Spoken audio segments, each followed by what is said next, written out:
Hello friends, ये जो है कक्षा 11 वालों के लिए उनके केमिस्ट्री का पार्ट 3 जिसका नाम क्या है, तत्वों का वर्गीकरण एवं गुणधर्मों में आवर्तिता, उसका लेक्चर नंबर 1 का अभी मैंने आपको 1 को 2 पार्ट में पढ़ाया हुआ है ना।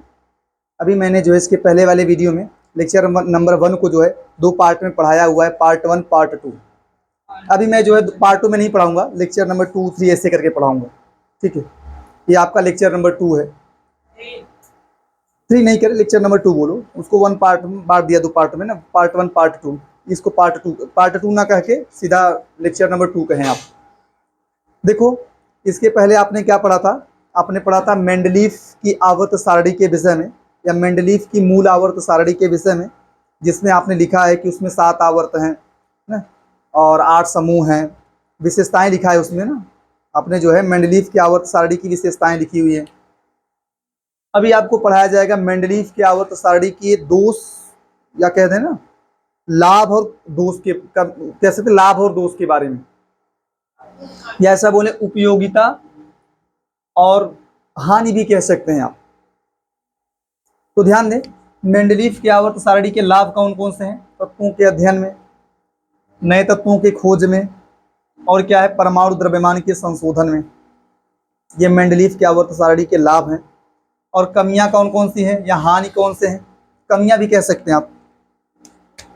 एक और रीडिंग कर सकते हैं, कमियां। इसमें क्या पढ़ेंगे?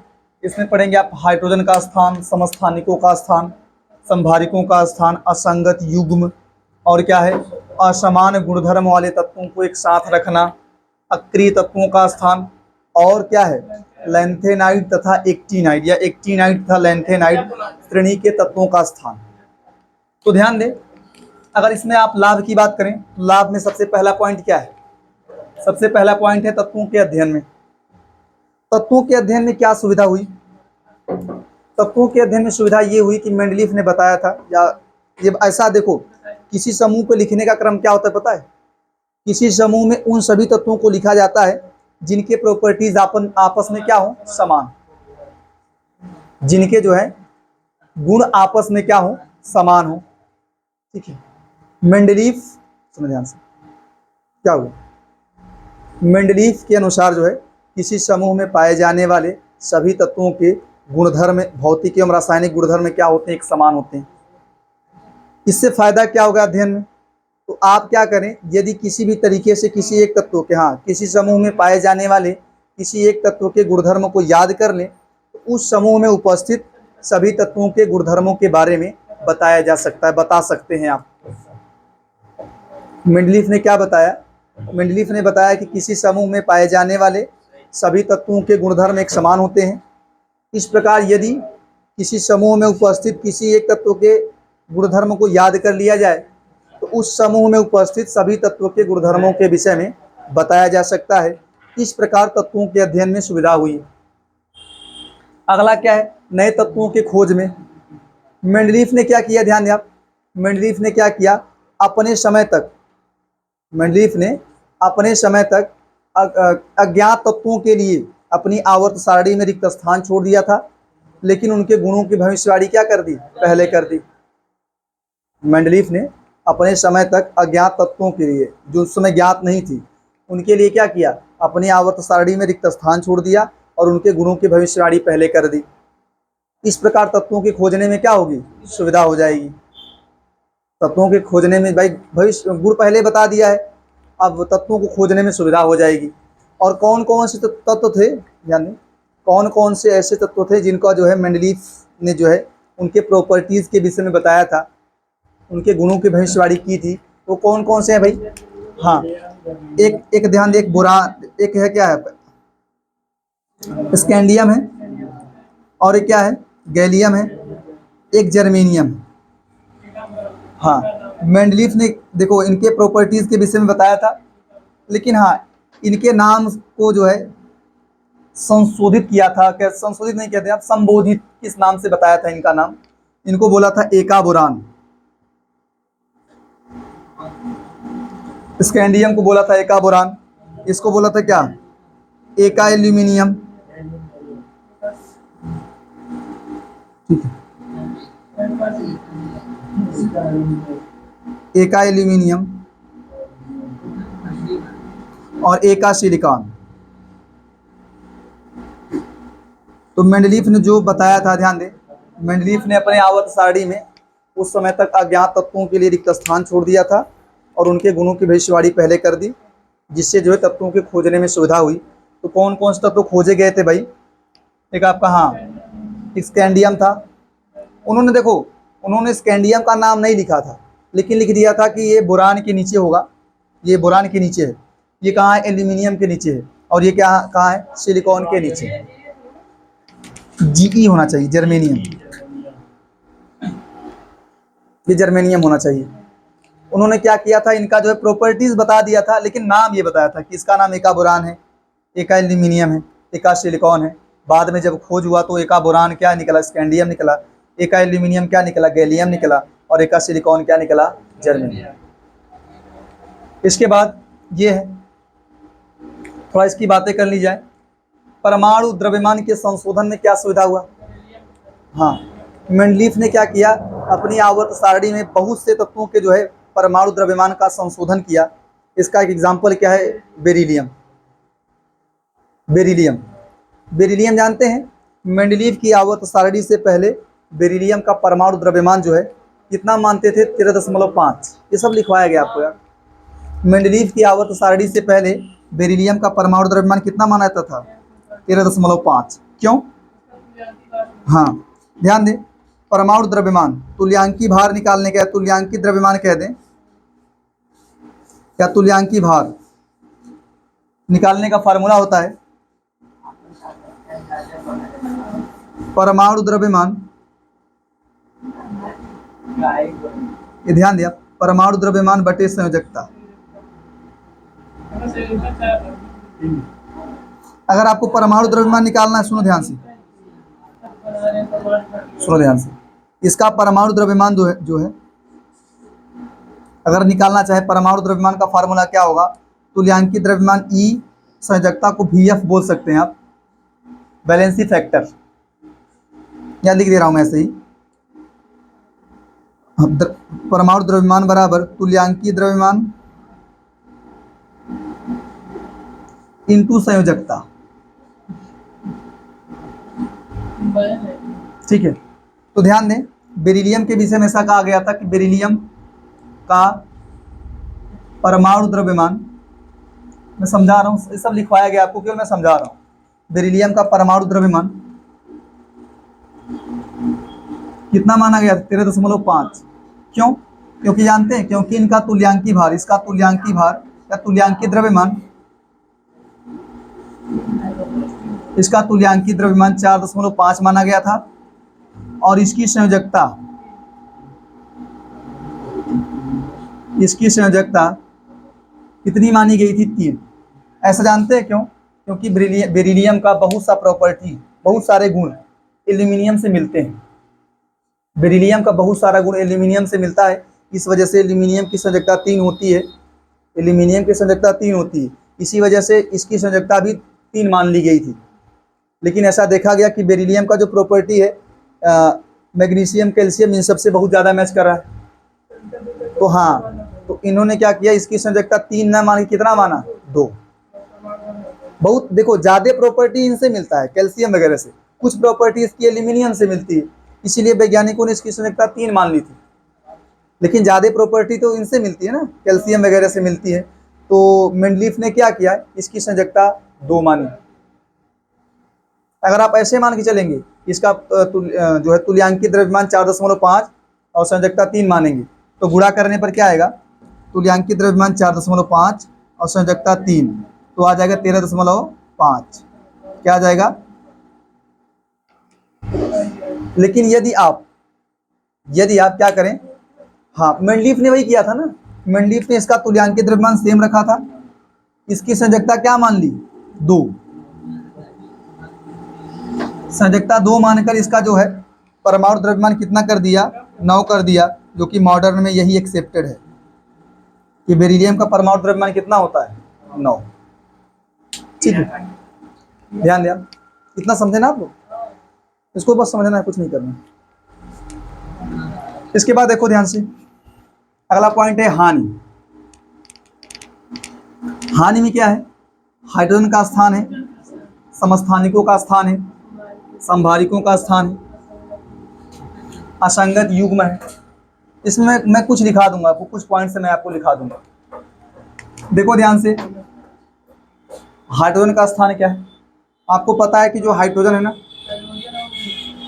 हाइड्रोजन का जो गुण है वो किससे किससे मैच होता है पता है? हाँ, ये मिलता है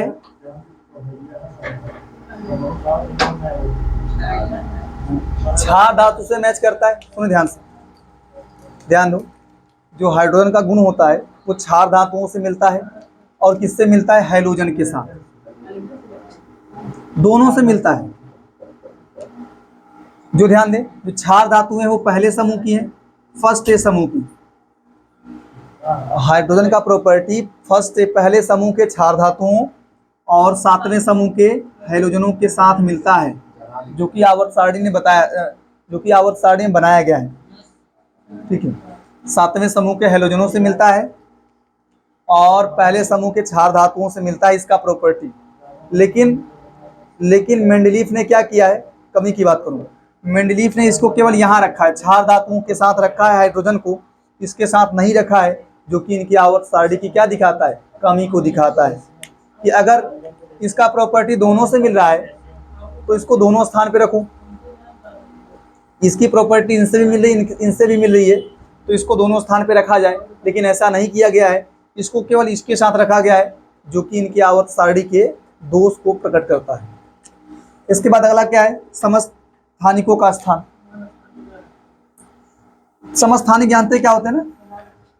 समस्थानिक का मतलब जिनका परमाणु क्रमांक समान हो और परमाणु द्रव्यमान क्या हो? द्रव्यमान संख्या कहें, परमाणु द्रव्यमान या द्रव्यमान संख्या कहो, अलग अलग हो, समस्थानिक कहलाते हैं।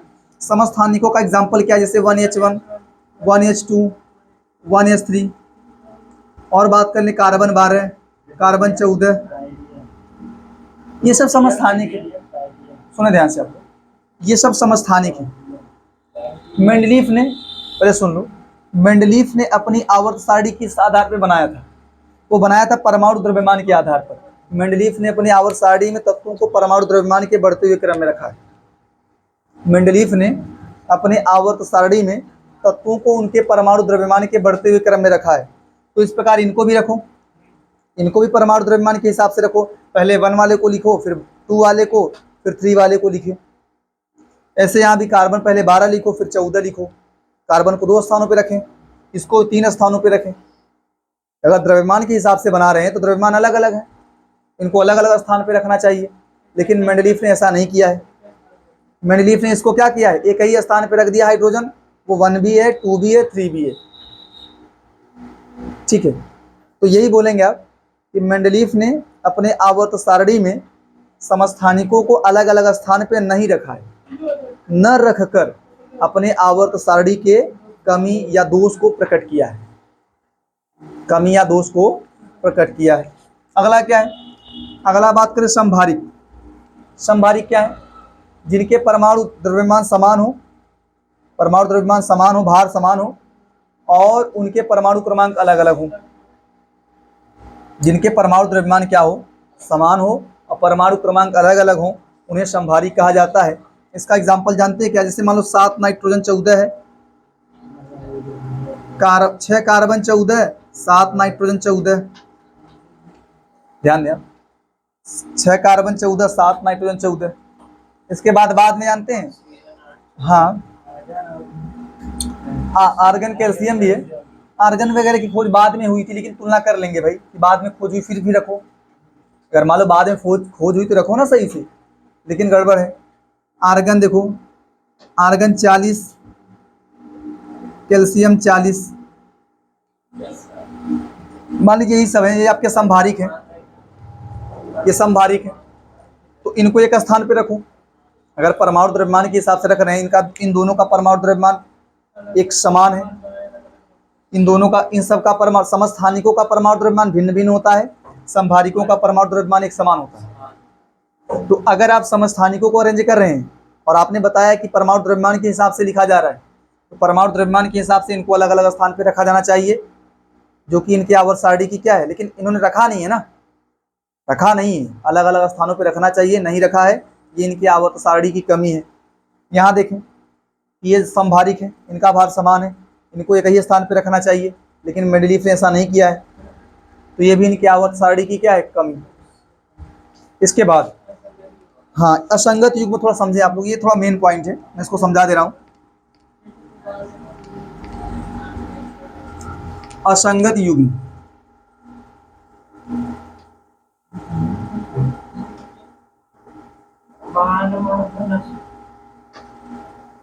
ध्यान दें, असंगत युग्म क्या है। मेंडलीफ ने जानते क्या किया है, बहुत सारे स्थानों पर, एक तो कहा है कि परमाणु द्रव्यमान के बढ़ते क्रम में लिख रहे हैं। मेंडलीफ ने अपने आवर्त सारणी को तत्वों को परमाणु द्रव्यमान के बढ़ते हुए क्रम में रख कर बनाया हुआ है, लेकिन जानते हैं इन्होंने खुद कई स्थानों पर, मेंडलीफ ने अपने आवर्त सारणी में कई स्थानों पर अधिक परमाणु द्रव्यमान वाले तत्वों को पहले और कम वाले को बाद में रखा है। अगर आप परमाणु द्रव्यमान के बढ़ते हुए क्रम में रख रहे हैं तो कम परमाणु द्रव्यमान वाला तत्व पहले होना चाहिए और अधिक परमाणु द्रव्यमान वाला तत्व कहाँ होना चाहिए, बाद में। परमाणु द्रव्यमान के अगर बढ़ते हुए क्रम में रखा जा रहा है तो कम परमाणु द्रव्यमान वाला तत्व पहले होना चाहिए, व्यवस्थित होना चाहिए, और अधिक परमाणु द्रव्यमान वाला तत्व बाद में होना चाहिए। लेकिन इन्होंने ठीक उसका उल्टा कर दिया है, असंगत मतलब उल्टा कर दिया है, ठीक है। तो ये इसका लिख सकते हैं आप चाहे तो। मेंडलीफ ने क्या किया है, सुनो ध्यान से, मेंडलीफ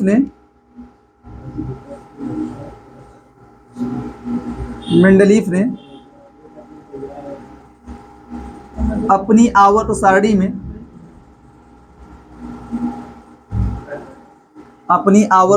में अनेक स्थानों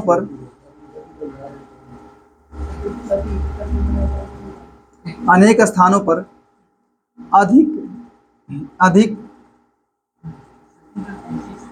परमाणु द्रव्यमान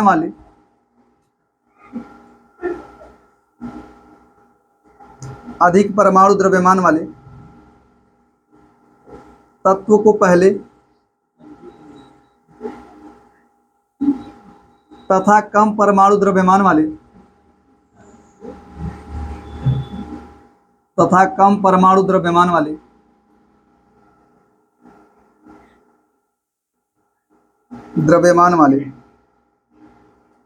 तत्वों को बाद में रखा या तत्वों को बाद में रखा, जो कि क्या कहलाते हैं, जो कि असंगत युग्म कहलाते हैं।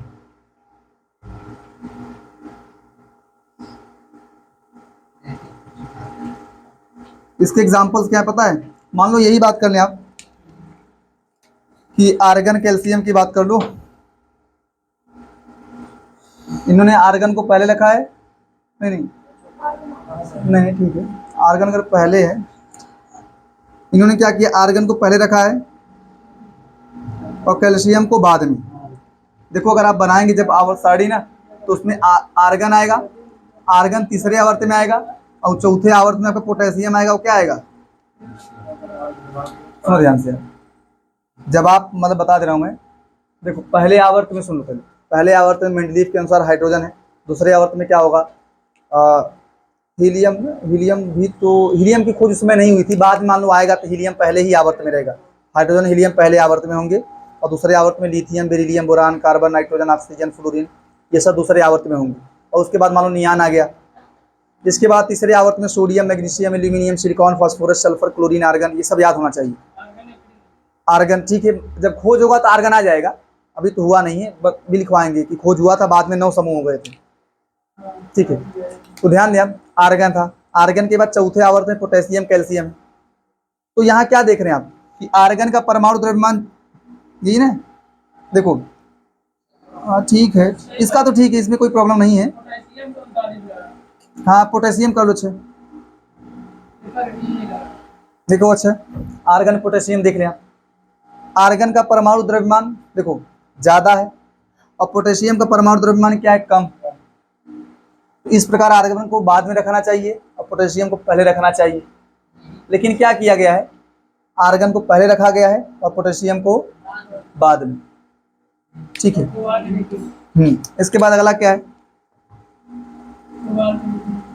कोबाल्ट है 58.71 और निकिल क्या है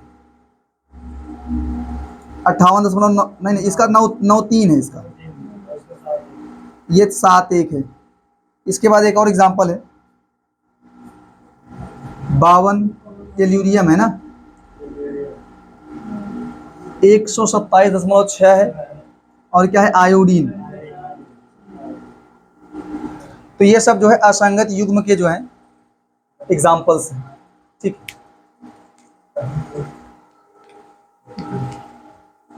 अगर तुम्हें लिखोगे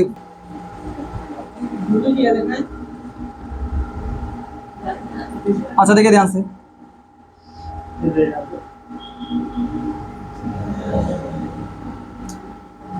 इसके बाद क्या है अगला, इसको भी थोड़ा मैं बता दे रहा हूं। असमान गुणधर्म वाले तत्वों को एक साथ रखना, जानते हैं ये हेडिंग क्या होगा? असमान गुणधर्म वाले, चौथा हेडिंग है क्या, पांचवा, असमान गुणधर्म वाले, असमान गुणधर्म वाले तत्वों को एक साथ रखना।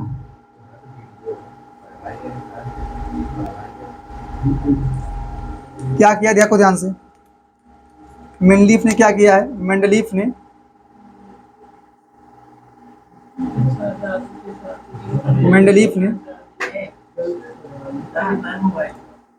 अपनी आवर्त सारणी में, मेंडलीफ ने अपनी आवर्त सारणी में अनेक स्थानों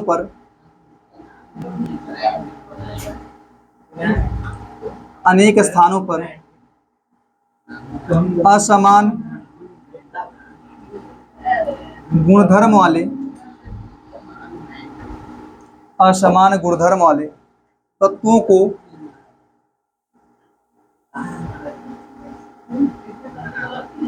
को एक साथ रखा।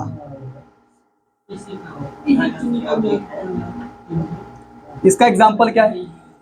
इसका एग्जाम्पल है, क्या किया गया है लिखेंगे ना, मेंडलीफ ने, आप ना कह सकते हैं ना, मेंडलीफ ने आवर्त सारणी के, भाई अपनी आवर्त सारणी के पहले आवर्त में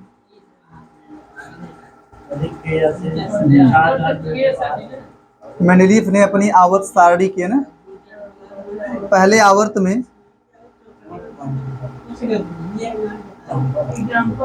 अधिक क्रियाशील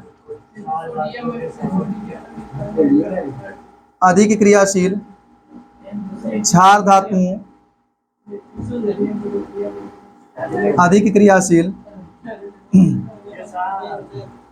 धातुओं, क्या है, lithium, sodium, potassium, rubidium, caesium, francium के साथ कम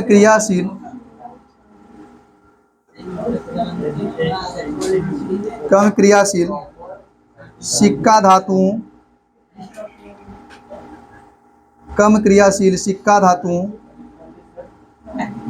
कॉपर AgAu को रखा। ध्यान दें आप, मेंडलीफ ने कहा था कि जो है किसी समूह में पाए जाने वाले सभी तत्वों के गुणधर्म समान होते हैं। तो फिर उन्होंने क्या किया है कि जो इनका पहला समूह है उसमें क्या किया है, क्षार धातु रखा है। आप देख लीजिएगा, क्षार धातुओं के साथ में क्या रखा है, कॉपर AgAu को रखा है। क्षार धातुएं बहुत ज़्यादा क्रियाशील होती हैं और ये बहुत कम क्रियाशील होती हैं। तो इनके प्रॉपर्टीज़, हाँ इनके प्रॉपर्टीज़ अलग अलग हैं, ये ज़्यादा क्रियाशील है, कम क्रियाशील है, इनके प्रॉपर्टीज़ अलग अलग हैं, फिर भी इनको एक साथ रखा गया है। तो ये इनकी आवर्त सारणी की क्या है, कमी है, एक कमी है। ठीक है, लिख सकते हैं ना, जो कि इनकी आवर्त सारणी की क्या है, जो कि इनके आवर्त सारणी के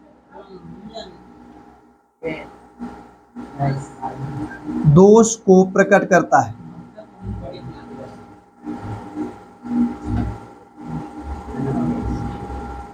इसके बाद अगला क्या है, ध्यान दो, अक्रिय तत्वों का स्थान। ध्यान दीजिए, अक्रिय तत्वों का स्थान। देखो, मेंडलीव के समय में इनकी खोज नहीं हुई थी, लेकिन बाद में जब अक्रिय तत्वों की खोज हुई तो मेंडलीव की आवर्त सारणी में इनके लिए कोई स्थान नहीं था। क्यों जानते हैं? क्योंकि इनका प्रॉपर्टी किसी से मिल ही नहीं रहा था। अक्रिय तत्वों का जो गुणधर्म है किसी भी तत्व से मिल नहीं रहा था। तो यही बोलेंगे कि अक्रिय तत्वों की खोज हो जाने पर मेंडलीव की आवर्त सारणी में इनके लिए कोई स्थान नहीं था। इस प्रकार कह सकते हैं ना, इस प्रकार इनको क्या किया गया, इनके लिए एक अलग सा ग्रुप बनाया गया, एक इनको जो है एक अलग समूह में रखा गया। इस प्रकार मेंडलीव की आवर्त सारणी में 9 समूह हो गए। लेकिन ये कमी को दिखा रहा है कि भाई आवर्त सारणी में कोई जगह नहीं मिला। अज्ञात तत्वों के लिए आवर्त सारणी में रिक्त स्थान छोड़ा गया था, फिर उनको जगह क्यों नहीं मिला? भाई जगह देने का भी रीजन होता है कि जगह तभी देंगे, भरा तभी जाएगा जब प्रॉपर्टीज मिलेगा। अगर प्रॉपर्टी मिलवे ही नहीं करेगा फिर कहाँ से रखेंगे? इनको जो है मेंडलीव की आवर्त सारणी में न रखने की वजह है इनका प्रॉपर्टी किसी से मिल नहीं रहा है। फिर इनके लिए इनको एक अलग से समूह में रखा गया। इस प्रकार मेंडलीव की आवर्त सारणी में क्या हो गए, 9 समूह हो गए थे। ठीक है, इसको लिखो, मैं थोड़ा बता दे रहा हूँ। अक्रिय तत्वों का स्थान। अच्छा समझो आप लोग, अगला हेडिंग क्या होगा, 5वां हेड, 6वां हेडिंग कर लेंगे आप, अक्रिय तत्वों का स्थान।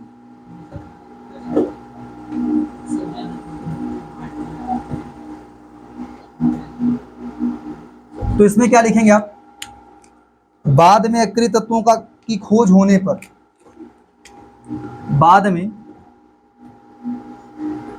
अक्रिय तत्वों की खोज होने पर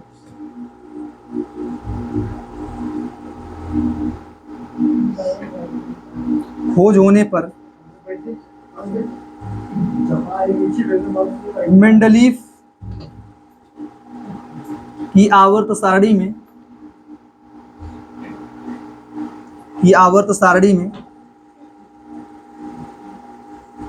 इनके लिए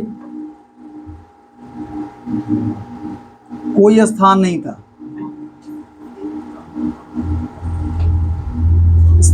था,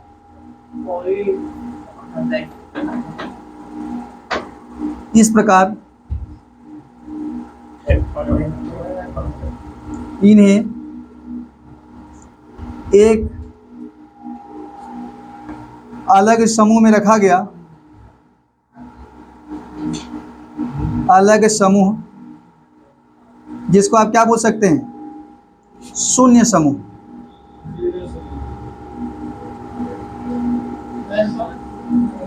में रखा गया, जो कि इनकी आवर्त सारणी को क्या दिखाता है, हाँ, जो कि इनके आवर्त सारणी के दोष को लिख लेंगे आपकी, जो कि इनके आवर्त सारणी के दोष को प्रकट करता है।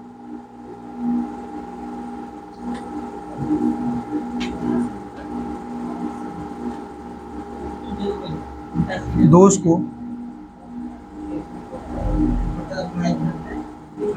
आप जानते हैं ना, अक्रिय तत्व क्या है भाई? हाँ, अक्रिय तत्व जानते रहिए आप, helium, neon, argon, krypton, xenon, radon.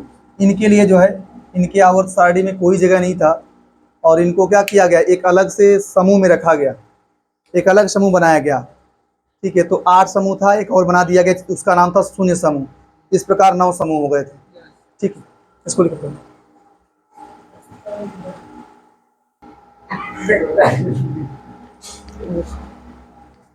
देखिए ध्यान से, देखो ये क्या है, अगला कमी क्या है, लेंथेनाइड और एक्टिनाइड श्रेणी के तत्वों का स्थान।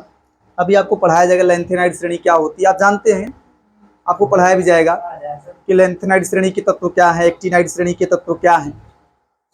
लेंथेनाइड श्रेणी के तत्व क्या है जो है, ध्यान दो, लेंथेनाइड श्रेणी में आते हैं कौन कौन से तत्व, लेंथेनम 57, ध्यान दे, लेंथेनम 57 के बाद 58 से लेकर सीरियम 58 से लेकर 71 लुटेटियम तक के तत्व जो होते हैं, हाँ, लैंथेनाइड श्रेणी में कौन आता है, अभी मैं लिखवा भी दूंगा इसको। लैंथेनाइड श्रेणी में कौन आता है, हाँ 57 लैंथेनम के बाद 58 सीरियम से लेकर 71 लुटेटियम तक के तत्व जो हैं ये लैंथेनाइड में आते हैं। और एक्टिनाइड में कौन आता है, 89 एक्टिनियम के बाद 90, हाँ 90 थूरियम से लेकर लारेंसियम 103 तक, या 103 लारेंसियम तक, हाँ लारेंसियम, ठीक है। 89 एक्टिनियम के बाद 90 थोरियम से लेकर लारेंसियम 103 तक के जो तत्व होते हैं ये एक्टिनाइड श्रेणी के तत्व होते हैं। इनके लिए जो है मेंडलीव की आवर्त सारणी में कोई जगह नहीं था, इनको मेंडलीव के आवर्त सारणी के नीचे रखा गया। मेंडलीव के आवर्त सारणी में जगह नहीं था, आपको रखने की जरूरत नहीं, बस जानते रहो। बाद में जब खोज हुई ना तो मेंडलीव की आवर्त सारणी में इनके लिए भी जगह नहीं था, इनको भी मेंडलीव की आवर्त सारणी के नीचे रखा गया। तो कई बुकों में इनको रख भी देता है नीचे, लेकिन आप जानते रहो बस इनको आवर्त सारणी के नीचे रखा गया है, जो कि इनकी आवर्त सारणी की क्या है, कमी को दिखाता है। वह जगह उसी में रखो। हाँ अभी भी ऐसा, लेकिन उसको फिर बताए कि ये ऐसा क्यों है। शुरू में तो कमी था, शुरू में तो कमी था, फिर बाद में जब तत्वों की सब भर गया, तत्व ना तो पूरा भर गया है, फिर भी उसको नीचे क्यों रखा भाई, फिर उसको नीचे क्यों रखा है बताया गया कि भाई अगर उसमें रखेंगे तो बहुत बड़ा आवर्त हो जाएगा। 18 वैसे ही है, 18 समूह है, 18 समूह वैसे ही है, अगर आप 14 ठो और जोड़ दीजिए कितना बड़ा हो जाएगा। तो आज उसको मॉडर्न ने उसको एडवांटेज माना गया, ठीक किया गया कि जो नीचे रखा गया है, वरना आवर्त सारणी बहुत बड़ी हो जाती। समझ पा रहे हो। तो अभी तो जगह था, फिर नहीं रखा गया है, फिर ये प्रॉब्लम की कमी है, ठीक है। इसके बाद अगला क्या है, मेंडलीव की संशोधित आवर्त सारणी। आपको संशोधित आवर्त सारणी पढ़ाने के बाद मैं पढ़ाऊंगा आधुनिक आवर्त सारणी। पहले आप इसको जानें, मेंडलीव की संशोधित आवर्त सारणी ये किस आधार पर बनाई गई है। ये बनाया गया परमाणु क्रमांक के आधार पर। हेनरी मोजले ने क्या किया 1913 में, हाँ 1913 में परमाणु क्रमांक की खोज करके प्रयोगों द्वारा स्पष्ट किया कि किसी परमाणु का प्रमुख गुण, ठीक है, हाँ किसी परमाणु का मूल गुण उसका परमाणु क्रमांक है, न कि परमाणु द्रव्यमान। ध्यान दें, सन 1913 में क्या किया गया, हेनरी मोजले ने क्या किया, परमाणु क्रमांक की खोज करके ये बताया कि किसी भी तत्व का मूल गुण, किसी परमाणु का मूल गुण कौन होता है, उसका परमाणु क्रमांक होता है, न कि परमाणु द्रव्यमान। क्योंकि परमाणु द्रव्यमान बदल सकता है लेकिन परमाणु क्रमांक कभी बदलता नहीं, ठीक है। इसको लिखिए फटाफट, नहीं करो, लिखो।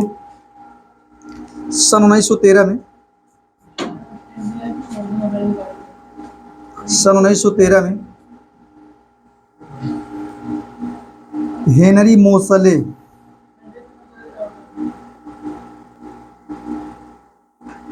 मैं मोजल लिख दे रहा हूं, हेनरी मोजले, मोजले ने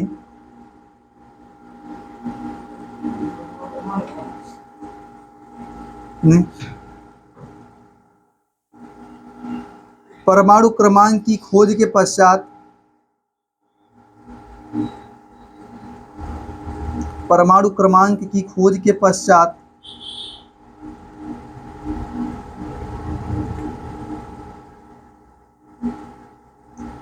प्रयोगों द्वारा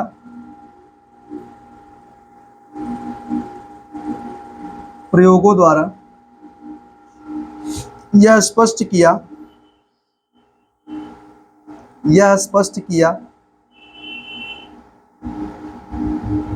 कि तत्वों का मूल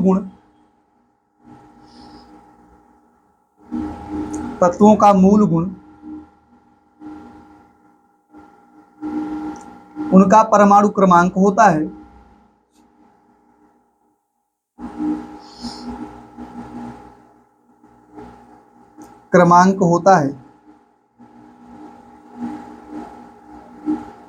न कि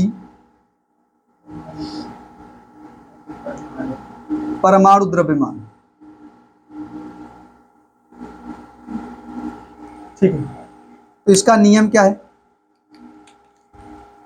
इसका नियम है कि तत्वों के भौतिक एवं रासायनिक गुणधर्म उनके परमाणु द्रव्यमानों के आवर्ती परमाणु क्रमांकों के आवर्ती फलन होते हैं।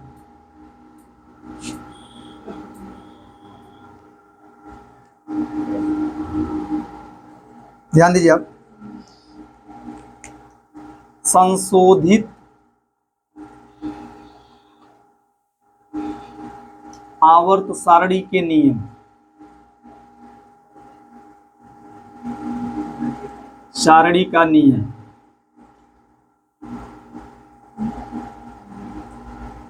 इसमें क्या पढ़ेंगे आप?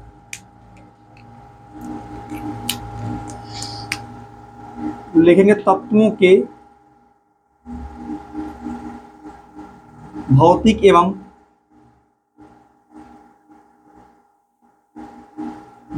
एवं रासायनिक गुणधर्म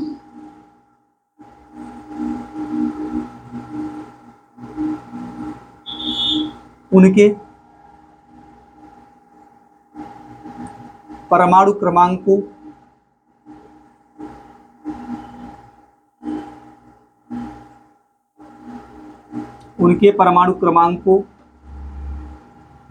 के आवर्ती फलन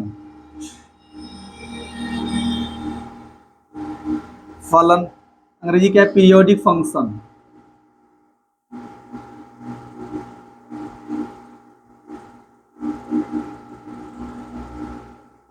होते हैं।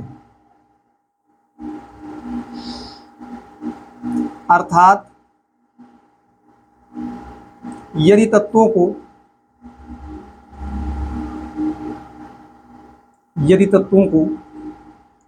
उनके परमाणु क्रमांकों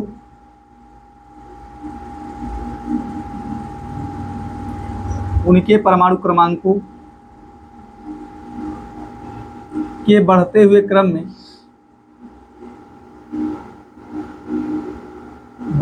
क्रम में व्यवस्थित किया जाए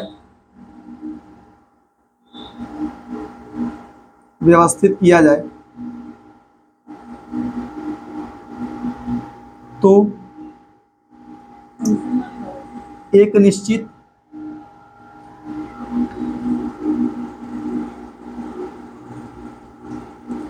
समयांतराल के पश्चात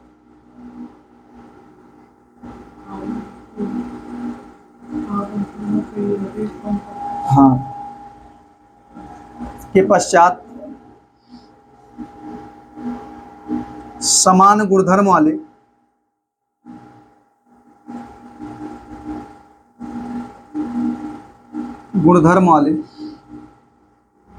भिन्न भिन्न तत्वों की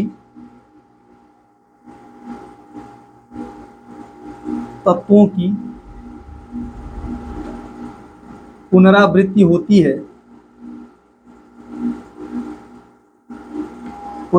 होती है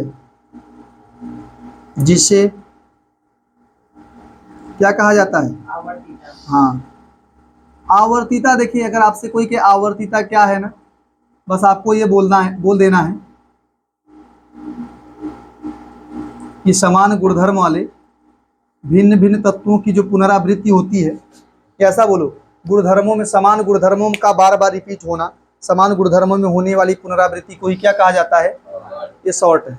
अब चाहे वो परमाणु क्रमांक के हिसाब से हो, आवर्तीता का मतलब यही है कि अगर समान गुणधर्म बार बार रिपीट होगा वो आवर्तीता है। बस वहाँ परमाणु द्रव्यमान के हिसाब से बताया गया था, यहाँ परमाणु क्रमांक के हिसाब से बताया गया, जो कि मॉडर्न में यही कि अगर परमाणु क्रमांक के बढ़ते हुए क्रम में रखा जाएगा तो एक निश्चित समय के बाद समान गुणधर्म वाला तत्व जो है, अलग अलग तत्व बार बार आएगा। तो समान गुणधर्म का बार बार आना, इसी को आप क्या बोलते हैं? आवर्तीता, पीरियोडिसिटी। ठीक है, तो अभी आप इतना ही पढ़े, आज के लिए इतना ही पढ़ो। कल आपको जो है छपवाया जाएगा, संशोधित आवर्त सारणी के बारे में छपवाया जाएगा, फिर उसके विषय में बताया जाएगा, उसकी कमियां वगैरह बता के, थोड़ी बहुत कमियां उसमें भी हैं, उसको बताने के बाद फिर आप क्या पढ़ेंगे? आधुनिक आवर्त सारणी। क्या पढ़ेंगे आप? आधुनिक आवर्त सारणी के विषय। ठीक है, तो आज के लिए इतना।